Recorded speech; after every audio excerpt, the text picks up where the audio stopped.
Storm sewer inlets drain to water resources. Therefore, we must take actions to protect sediment from entering into the system during all phases of construction. Inlet protection needs to be installed prior to any disturbing of soil areas that would drain directly into an inlet. This should be done immediately following the installation of the inlet. Effective storm drain protection must be provided with newly installed inlets as well throughout the project until all sources with potential for discharge are stabilized. As there are a variety of inlet protection devices, check the Stormwater Pollution Prevention Plan to ensure you are using the one that has been approved for the job site. Let's take a look at some of the finer details of inlet protection. One of the more challenging components that we have in construction is inlet protection devices. So how do you determine what's a good inlet protection or not a good inlet protection? When you're dealing with installation of inlet protection devices, there are some critical elements you want to keep in mind.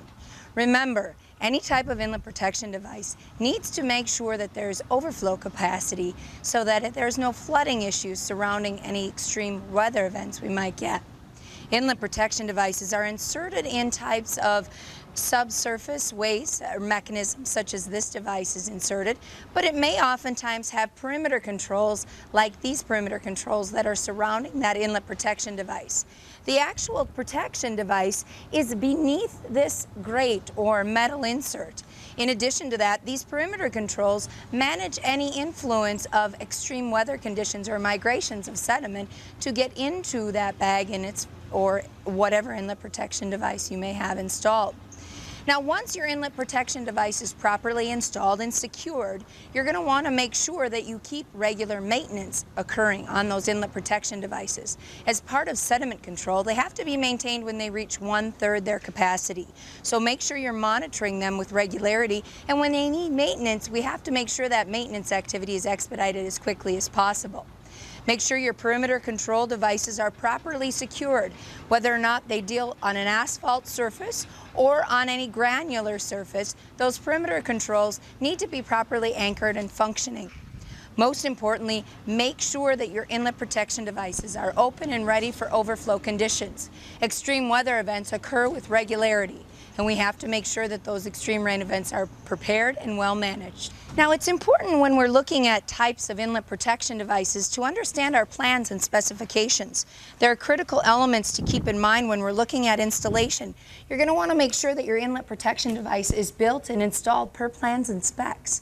You don't want to deviate from those plans and specifications unless you have written authorization to do so. So make sure whatever device you purchase or install in the perimeter form meets plans and specifications. That's a very important detail.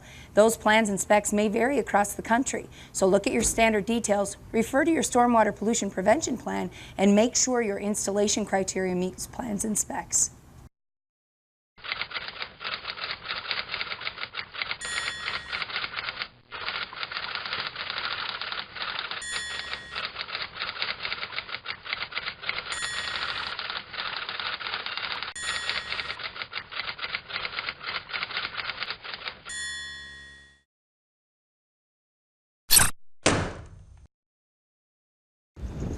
Well, we're inspecting our inlet protection, and this is what we like to see. Everything's clean and orderly. You can see I've got a little bit of sediment buildup here, but it's outside, okay? I'm using a wire back sill fence for the really heavy loading situation, but this one's got some asphalt from our existing paving that needs to be able to drain into this inlet. We've got to keep our inlets functional. They're designed to take water, prevent flooding, reduce the risk from any sort of damage not only to the structures, but the transportation issues going on as well. So my gravel's nice and clean. I'm going to look in the structure itself. Any of these sediment detention devices, when they've reached 1/3 their capacity, they need to be cleaned out. They need to be maintained. This one's looking great. We've augmented this side with the triangular silt dike. Okay, so we're going to get plenty of flow off our hardscapes. This thing's going to drain and function, and it's not going to get contaminated during construction.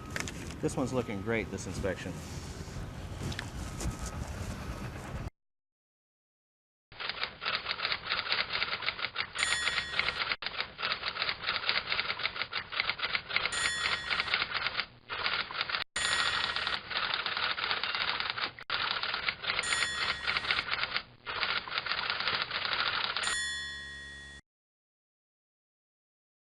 Inlet protection reduces the need for post-construction pipe and pond cleaning.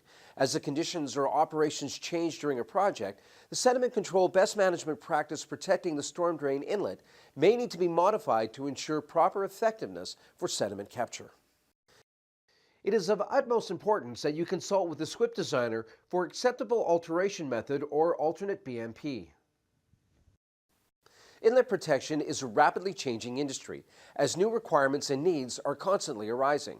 Always check the plan and special provisions, and this best management practice will be effective.